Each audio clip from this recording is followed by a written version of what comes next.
Good on the video conference? Doug? Good? Jordan? Good? Okay. We'll open up agenda item number 10. This will be a series of reports, all of which will be informational. Item 10A, U.S. Fish and Wildlife Service permit for Relic Leopard Frog Programmatic Candidate Conservation Agreement with Assurances, CCAAA. U.S. Fish and Wildlife Southern Nevada Field Supervisor Mike Sen and Secretary Tony Wasley. U.S. Fish and Wildlife Service will present to the department the permit authorizing implementation of the programmatic CCAA for Relic Leopard Frog in Clark County. Director Wasley. Thank you, Mr. Chairman. Just by way of information, I'm just going to share a little bit about what a CCAA is. It's a Candidate Conservation Agreement with Assurances. And the candidate is a species that would be a candidate for listing under the Endangered Species Act. So some of the challenges that we have as a state and the federal government is with the authority over management of species. So species are largely considered to be held in state trust, belonging to the citizens of the state. However, when the federal government determines that species is either threatened or endangered, and it's placed on the endangered species list, the federal government then usurps state management authority, takes over management of that species. So some of the challenges that exist in delivering conservation have to do with whose authorities are recognized. The Candidate Conservation Agreement with Assurances is a pre-listing conservation delivery tool. So we have a Relic Leopard Frog that is a candidate species. In order to provide for the conservation needs of that species, if we can do it as partners and we do it together, it doesn't matter necessarily in terms of our authorities, it doesn't matter if that species is listed or not. That document provides for protection. I'd like to say that this process, this actual development process of this Candidate Conservation Agreement has been over 5 years. It's a very proactive approach. This is the first CCAA in Nevada of this nature, and it recognizes the state's authority. It's a programmatic approach, and NDOW holds the permit. And so what it does is the Fish and Wildlife Service says, you, NDOW, can have this permit. Under this permit, we can go out and solicit cooperation from non-federal lands, from private landowners, and we can provide them assurances that if they agree to implement these particular conservation actions, that even if the species is determined as warranted for listing, that there'll be no additional restrictions on their land. So those kinds of agreements after a listing are the safe harbor agreements. Pre-listing conservation actions include the CCAA.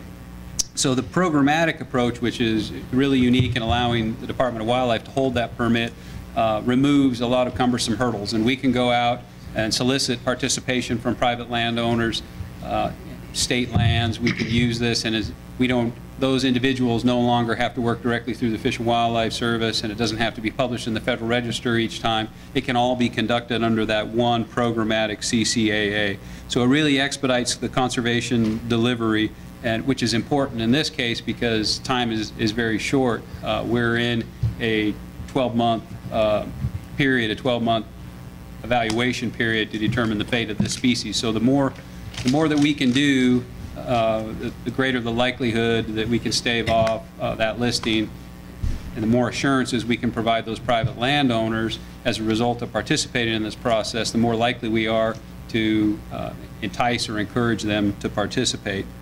So NDOW has supported the Relic Leopard Frog Range-wide Conservation Agreement, and we've been a major supporter of this effort for greater than 10 years.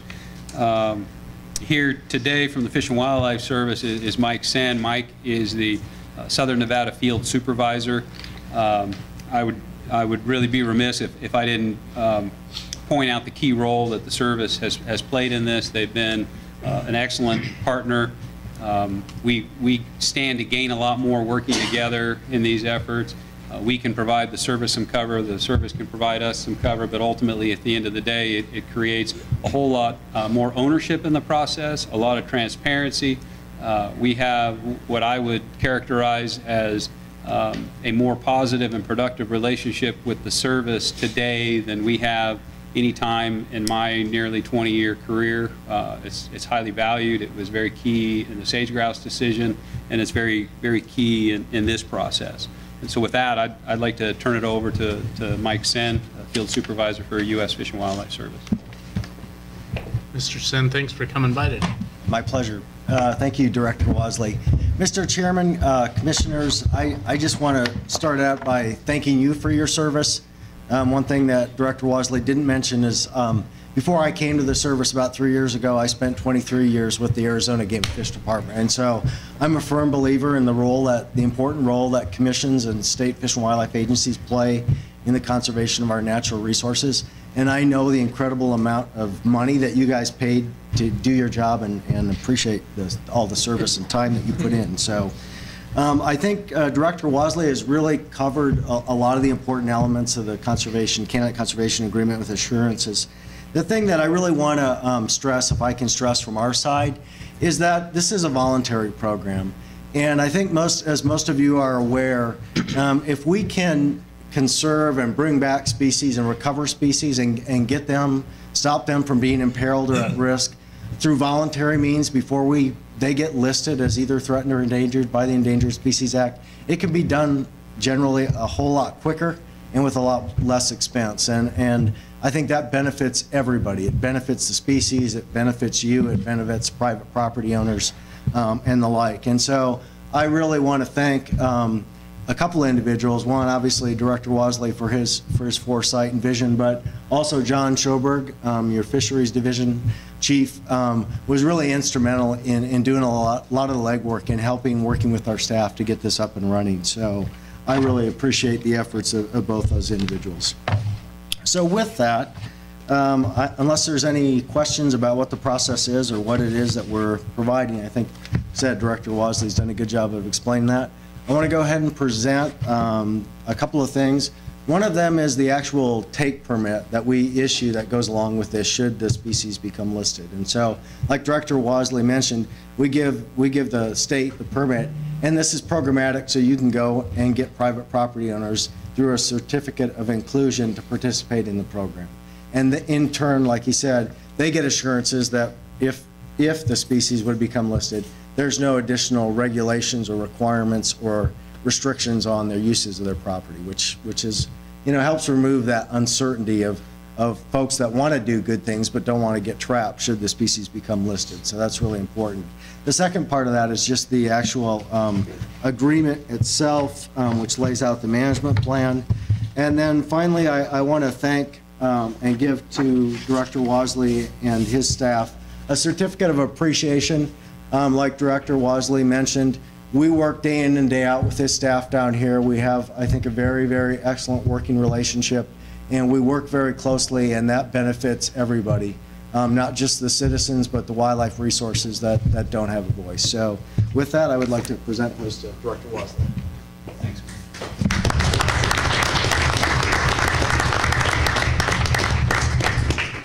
Thank you very much. Thank you. Thank you. Thanks, Mike, and thanks to the Fish and Wildlife Service for the partnership. And I guess I was negligent in acknowledging John Schoberg's efforts in this, and he bird dogged me pretty hard to make sure that we had this signed before today as the first programmatic CCA. This is significant, and having this permit in hand empowers us in a way that I'm not sure that each of you understand at this point, but this is very significant, and it wouldn't have happened without the strong partnership with the service and John Schoberg in particular and his staff. So thank you to them as well. Before you leave the mic, are there any questions from the commission? Well, Tony just did, and John, a thank you to NDOW and its staff for all the hard work, and Mr. Sen and everyone with the Fish and Wildlife Service. I've always advocated for cooperation, trying to deal with these tough issues, and I think that's been pretty well demonstrated. It's pretty unique to have the first one going. So congratulations to everyone involved, and a huge amount of gratitude for me, because I know I don't understand nearly how much time and effort's gone into this, but I sure appreciate that it did. Thank you. Okay, with that, we'll move to agenda item 10B, Nevada Drought Update. Fisheries Division Administrator John Schoberg to Department staff will provide an update on the ongoing drought conditions affecting fisheries in southern Nevada. Updates on drought-impacted fisheries in other areas of Nevada may be included in this presentation. Mr. Schoberg. So, thank you, Chairman Drew and Commissioners. I do have a PowerPoint, which Doug is bringing up. It will be available here shortly. Okay. And hopefully you'll be able to see it. This room doesn't seem like it's... While we're bringing it up, we'll flip over on the other side of the table. It's not set up well for you to see from where you're sitting.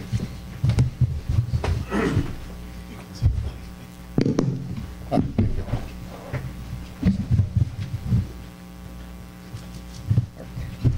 it.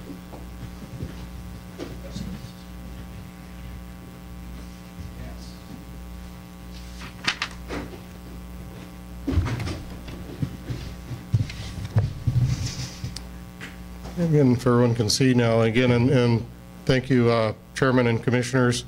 Just by a bit of background, you know, obviously everyone is very aware that we are in a significant long-term drought. It has affected different areas of the state in different ways, particularly in regards to fisheries resources.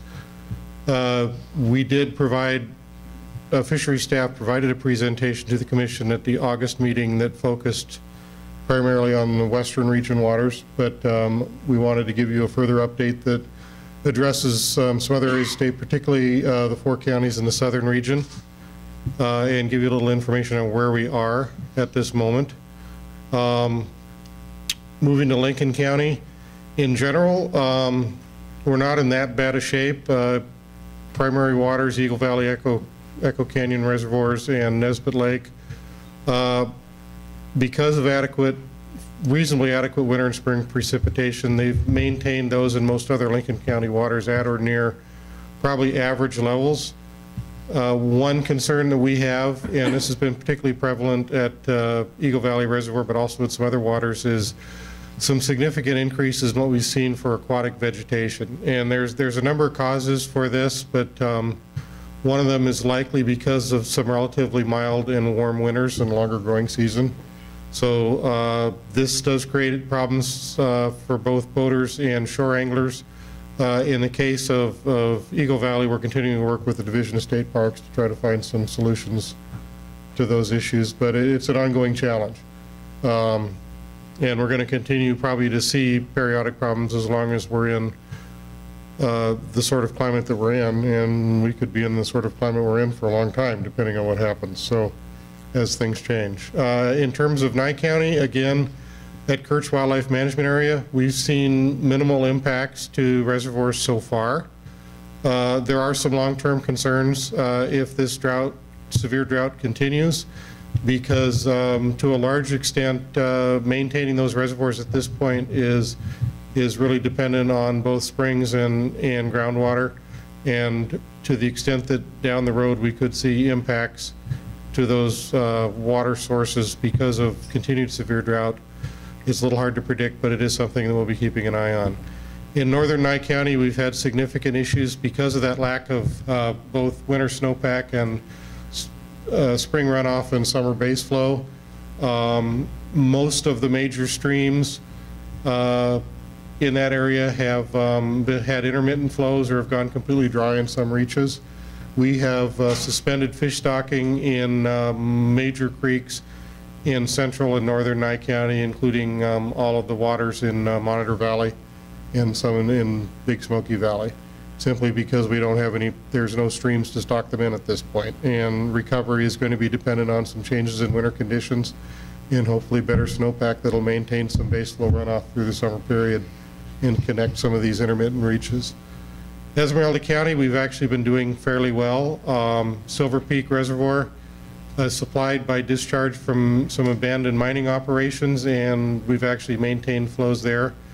In the White Mountains, we've been able to maintain reasonable base flow in streams there. Again, in the White Mountains, there's tends to be a good base flow. It's maintained by spring discharge, so it's not entirely dependent on winter snowpack and spring runoff and summer base flow maintained by that snowpack. So we've been relatively successful there through no fault of our own. We will continue to monitor those waters. and adjust fish stocking and other activities as necessary. But through 2015, those Esmeralda County waters are doing fairly well, relatively speaking. Moving to Clark County, as most of you are aware, Lake Mead is sitting at about 35 feet lower than 2011, and at this point is at the lowest storage level lake elevation since May 1937, when the lake was filling. Looking at the most recent projections from the Bureau of Reclamation, it's sitting at about 1078 feet right now, and we expect it to actually remain relatively stable through next year with some fluctuation in a range of around 10 feet. So hopefully we'll dodge a bullet here, and if we do have reasonable snowpack, average to better snowpack for at least a couple of years in the upper Colorado River Basin, we should be able to at least maintain some stability in Lake Mead. The larger issue is things that could actually increase storage through equalization with Lake Powell or some mechanisms like that, and we don't have much information from the Bureau of Reclamation as to what may happen there in the future. Just to give you an example, for those of you who may not have seen it, this is Las Vegas Bay in 2012, when the lake was already down significantly. That circular pattern you see by the L in Las Vegas Bay is actually the old shoreline at or near reservoir capacity. So even in 2012, we were down significantly. This is what it looked like in 2014. So we're continuing to see some pretty severe conditions there in terms of storage. The good news is that, if there is any, is that those impacts are primarily to shore angler and boater access. We really haven't seen and don't anticipate any significant impacts to striped bass or black bass fisheries at the kinds of lake levels that we're seeing now. If the lake were to continue to decline significantly, that could create some additional issues, but right now the sport fisheries themselves have maintained themselves in pretty good condition. One issue that we have seen occurring more the last 2 years is Microcystis algae blooms. They do occur occasionally and always have, but they've been unusually persistent, particularly in inflow areas such as Las Vegas Bay. It hasn't been a big issue for the fisheries to date. Likely warmer winter temperatures that we've seen are creating these situations, but it is something that we're going to continue to watch. Lake Mojave is more the same. Because of its role as the regulating reservoir for the lower Colorado River system, it's typically maintained at a pretty stable elevation, and that should continue into the future, probably within that normal fluctuation zone of about 10 feet. Quickly updating on some other areas of the state. Eastern region, a couple of highlights. Wild Horse Reservoir, it's at about 10% of capacity, and irrigation withdrawals are continuing at this time, losing about 200 acre-feet per day. We don't anticipate loss of the fishery this winter. We think we'll skate by. We did have some minor fish kills last year and the year before, but so far we've managed, and they haven't been as significant as we thought they might have been originally. Most streams in the eastern region are at 30 to 50% of average flow, and most of the other reservoirs are in fair to poor condition, but again, we don't anticipate any significant losses or long-term impacts if conditions stay about the same in the eastern region. South Fork Reservoir continues to be the bright spot. It's at about 65 or 70% of capacity, and is actually doing quite well. In the western region, we'll lose Onion Reservoir this winter. We expect it to be completely dry. That's not unprecedented. Some of the other smaller western region reservoirs are at extremely low storage levels, but we think they've probably stabilized for the rest of the year, and we don't anticipate totally losing those fisheries. Lahontan Reservoir, it's at 2% of capacity. But we do have a storage pool there, working with TCID, and they held off on some additional withdrawals this summer. And we are maintaining a minimum pool there that we hope will be a good start and things recover hopefully next year. Topaz Lake, similarly, It's at about 6% of capacity. We will see some impacts there, but it won't be a total loss of that sport fishery. The Truckee River has not improved from what you've heard previously. I looked on Thursday, and the USGS gauge, the Reno USGS gauge, was reading 18 CFS. I believe that average flow for that date is about 260 CFS. So we're continuing to see extremely low flows. We know there's been some impacts to the fishery, to the sport fishery. It won't be a total loss, and we will be conducting fall surveys on the Truckee, East Fork, Walker, and other major waters to assess trout survival over the summer period and plan how we're going to address that next year depending on water conditions. So that was a very brief tour. I'd be happy to entertain any specific questions. Any questions by the commissioners? Everyone's bubbling from all the good news. I know, it was a pretty joyous presentation. Thank you, Mr. Sherwood. We'll get back up in our seats. Yeah. Sorry it wasn't better news. Yeah. Well, We've been trying to make it rain, but it's been... it will snow this winter.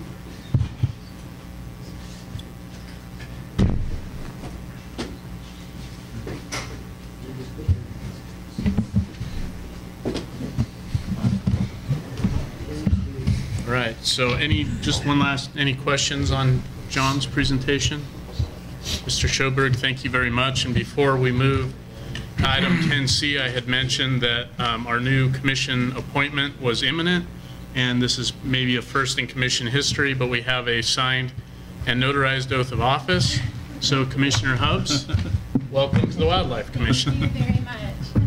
And I'll let you get settled in for just a few minutes and then ask if you want to introduce yourself here. So with that, Tony, why don't we go to 10C while Commissioner Hubbs gets settled in. Wildlife Trust Fund Report, Director Tony Wasley. A report will be provided on the Wildlife Trust account for fiscal year 2015. Thank you, Mr. Chairman. I guess just for those that don't know, the Wildlife Trust account is a legislatively created account that was created a couple sessions ago that has provided the department with the ability to accept donations. What we've done is we've used this to accept donations from industry specific to certain projects. For example, mule deer collaring activities. Both Newmont and Barrick have been able to take advantage of this legislatively created account to provide us funding to do work in association with some of their permitting processes, some of their expansion. So the way that this summary sheet, this balance sheet is depicted here. The different divisions are represented, showing the beginning balance for fiscal year 2015, July 1, in income in the form of donations, expenditures, and then the resulting balance. Once you go through and do all that math, we end up with $169,318.57. So the majority of these funds, when they're received by the department, certainly if they're specific to a project, we solicit a letter from the donating party that stipulates the activities associated with the donation, their intent, their desire to how they want to see those funds expended. But in other instances, some individuals will provide money to the department with the department's discretion. It's still subject to the same accounting principles, accounts payable, accounts receivable, and we're still required to provide this update and report to you all. But if you have any questions, I'd be happy to try to answer them. Questions for Director Wasley? Okay. Seeing none, thank you, Tony. Commissioner Hubbs, would you like to say just a quick welcome and give us a little background on yourself before we move to our next item? Sure, I'd love to. I'm going to slide over. Well, thank you for having me today here. My background is a little bit diverse and different from probably a lot of you in this room, but similar in some nature. So I grew up in northern Nevada. am from the Reno area, and I went to college at UNR, and I have my undergrad degree in biology and Spanish. I moved down to Las Vegas about 17 years ago, and I attended the University of Nevada, Las Vegas, where I received my master's in biology. So I have worked as an environmental scientist for about 5 to 7 years, and later on, subsequently, went into their law program. So I have been practicing law for 5.5 years now in Las Vegas, and I have a small firm of my own. So I appreciate the appointment, and I look forward to working with you all. Great. Thank you and welcome. All right. 10D, see Commissioner or Director Wozley, I'm trying to break up some of your Thank you so much. 10D is Sage Grouse and Sagebrush Ecosystem Council update. Secretary Tony Wozley and Commissioner Drew, an update on the status of sage grouse will be provided, as well as an update on the Sagebrush Ecosystem Council. So as many of you know, hopefully most of you know, the Secretary of Interior made an announcement in Denver on Tuesday that the sage grouse, the greater sage grouse, did not warrant protection under the Endangered Species Act. So that was a significant announcement. It was a very positive announcement. A little history on that. In 2010, the U.S. Fish and Wildlife Service determined that the sage grouse was warranted for protection, but precluded due to other, I guess, more pressing issues. It was then litigated, and it was determined that the Fish and Wildlife Service would need to come up with a decision by September 30th of this year. So for the last couple years, the state has put significant time, energy, and resources that have extended beyond the authorities and boundaries of the Department of Wildlife, that have included a number of the other state agencies. The main reason that the judge deemed the sage grouse was warranted for protection under the Endangered Species Act of 2010 was due to an absence of regulatory mechanisms. That there was inadequate regulatory mechanisms to assure the future of the species, secure the future of the species. So that was what we continually heard from the U.S. Fish and Wildlife Service, is that we needed to fill that void of regulatory mechanisms in order to stave off a listing decision. The Sagebrush Ecosystem Council was created partly with that in mind, and the Sagebrush Ecosystem Technical Team, which was a multi-agency, interdisciplinary, interagency group that included a representative from Department of Ag, State Department of Ag, Department of Wildlife, Lands, and Forestry, and has been kind of a technical arm of the Sagebrush Ecosystem Council for the past couple years. So the state developed a state plan in an attempt to fill that need for regulatory mechanisms. In Nevada, since we have 85–86% federally administered land, what the Fish and Wildlife Service has continually reiterated is that success is a three-legged stool. It includes a strong federal plan, strong state plan, and private land, actions on private land. So obviously, because we have so little private lands, the emphasis in Nevada was really placed on the federal land piece. So the federal agencies, primarily the BLM, developed a land use plan amendment that they felt would meet the regulatory mechanism need for the service. On Tuesday, the Secretary of Interior, along with governors from 4 western states, Wyoming, Montana, Colorado, and our Governor Sandoval, attended a ceremony for the announcement. And at the same time, the Interior released the approval of those land use plans, the record of decision. They released the announcement of not warranted. That not warranted was contingent upon those land use plans providing that regulatory assurance, that regulatory mechanism, securing the future of the species. So at this point, that was Tuesday morning, about 10 o'clock, 10:30, that announcement was made, and there's already been lawsuits filed In particular, those lawsuits are filed at implementation of those land use plans, saying they're overly restrictive. Those lawsuits were filed by a couple Nevada counties and a couple industry, couple companies. So at this point, we'll continue to watch what happens. The Sagebrush Ecosystem Council will continue to try to work with Department of Interior at some level to address some of the concerns in those land use plans.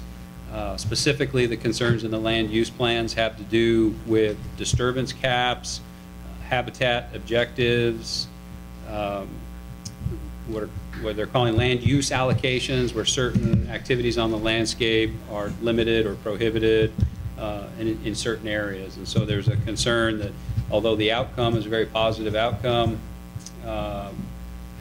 perhaps some of the restrictions that got us to that outcome need to be revisited or refined. So that's kind of where things are right now, but I'd be happy to entertain any questions. Questions for Director Wosley? Commissioner McNinch? No questions, but I want to congratulate you and staff for the work that went into that, the whole thing. I mean, it's you can't even start naming names, so have to be a little generic, but it is a huge deal, and you know, and it starts, and I'm going to comment on Gil and his efforts that he's had on the bi-state team. I mean, you guys showed the way and showed that it could be done, and it's a huge positive first step. There's a lot of stuff that still has to happen, and a lot of things that are still up in the air, but congratulations and excellent job. Thank you. And I guess to build on that, I'd say that it is impossible to start naming names, and I think that's really a sign of true collaboration when there isn't one individual or one agency to point to. And there's actually been a number of people that have come and gone, retired from this agency, that were key in developing some of the data sets that we've relied on heavily to determine population estimates and trends. And so to start calling names out, we would probably go back into the 1960s with some of our predecessors and their foresight to develop those data sets and do that monitoring. So thank you. Additional questions? Yeah, just to build, I guess, quickly upon what Commissioner McNinch had mentioned, and then just some comments myself. It has been a monumental undertaking to get to this point. And I don't think anyone really quite believed that we were going to arrive at a listing decision or a favorable one, or there was a lot of skeptics anyway. So, I mean, it was an enormous amount of effort, collaboration. They weren't always easy times getting to this point, but I appreciate the department's ability to work in difficult situations. I appreciate the department's leadership, starting with their director and working right down through the staff. I think they've always remained professional and working forward. I really think with the Sagebrush Ecosystem Council, and I was happy to see that the governor really emphasized the need to keep moving forward collaboratively, because the implementation of the land use plan amendments is going to be probably an equally huge undertaking. But it really, in my opinion, this is where the SEC, where the rubber kind of meets the road in my mind. I mean, everything to this point has been kind of reactionary and, you know, trying to build the plane while it flies and trying to respond to BLM plans and comments and Forest Service, Fish and Wildlife. At this point, it's got to sprout legs and kind of walk on its own. And so it's kind of an opportune time to see what the state can start doing to take more of a leadership role. I've been happy to see that the governor's office is willing to kind of move and push in that direction. Chris McKenzie, if you'll recall, is serving as the commission's person on that council, and I think Chris has done a tremendous job, and I need to, in fact, we talked before I left, but get together and maybe share a frosty beverage to celebrate a little bit, but also to look forward and see what we can continue to do to lead the way and make sure the implementation of this thing rolls out in a way that's best for Nevada and for the sage-grouse. So I can't say enough about all the people that have been involved and just how much work this has been, but I truly appreciate it, and it's been an honor to be a small part of it myself. Anything else before we move off of 10C, or D, I'm sorry. Okay. Thank you, Tony. Item 10E, Tag Allocation Application Hunt Report. Commissioner and Committee Chair Brad Johnson.